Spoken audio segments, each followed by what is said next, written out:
బద్వేలుపట్నంలోని 18వ ward in-charge B Shivakumar కమిషనర్కి ఇచ్చిన ఫిర్యాదు మేరకు 18వ వార్డులో RTO Chandramohan, municipal commissioner Narasimha Reddy మరియు మున్సిపల్ సిబ్బందితో కలిసి పర్యటించారు.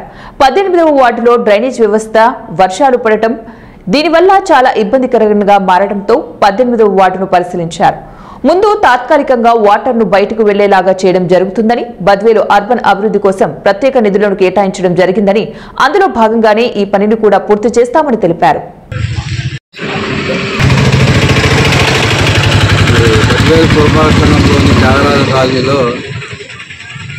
గత 7-8 సంవత్సరాల నుంచి నీళ్లు ఒక చోట నిలబడి అవి పోయేదానికి దారి లేకుండా ప్రజలు ఇబ్బంది పడుతుంటే వర్షం వచ్చేప్పుడల్లా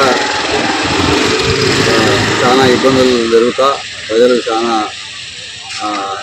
రిక్వెస్ట్లు వేయడం జరిగింది.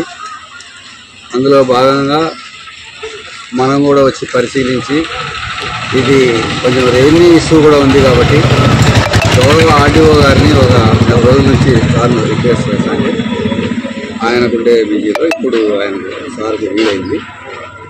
ఆయనే ఫోన్ చేసి మీరు చెప్పిన కంప్లైంట్కు నేను వస్తానని చెప్పి సారు రావడం జరిగింది.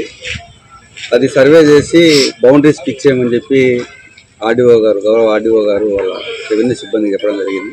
మమ్మల్ని కూడా డ్రోన్ ఫ్లయింగ్ చేయించి మార్కింగ్ చెప్పమని చెప్పింది. ఆ మార్కింగ్ అయిపోతానే ఇమీడియట్గా టెంపరీగా మేము జేసీబీలు పెట్టి టెంపరీగా చేయిస్తాం. అంతేకాకుండా వర్క్స్ కూడా 92 కిలోమీటర్లు ప్రభుత్వం శాంక్షన్ చేసింది.